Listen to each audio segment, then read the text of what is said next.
তো বন্ধুরা আবারও আমার হাতের কাজ নিয়ে চলে এলাম তোমাদের কাছে। তো দেখো ব্লাউজটা কিন্তু এখনো রেডি হয়নি। এখনো হুক লাগানো বাকি আছে।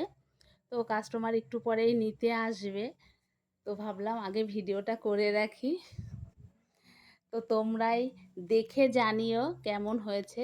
এই কাস্টমার কিন্তু আমার আগেও অনেকগুলো ব্লাউজ বানিয়েছে আমাকে দিয়ে।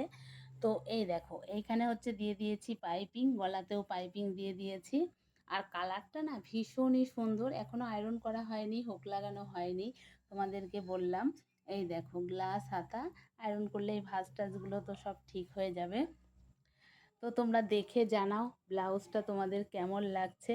আমার কাস্টমার কিন্তু অলরেডি একবার এসে দেখে গেছে, ওনার তো ভীষণই পছন্দ হয়েছে। উনি অন্য আর একটা কাজ নিয়ে এসছে, তো সেটা নিয়ে এসে দেখছিল আমি ব্লাউজটা বানাচ্ছি, ওনার ভীষণই পছন্দ হয়েছে। তোমরাও জানিও তোমাদের কেমন লাগছে।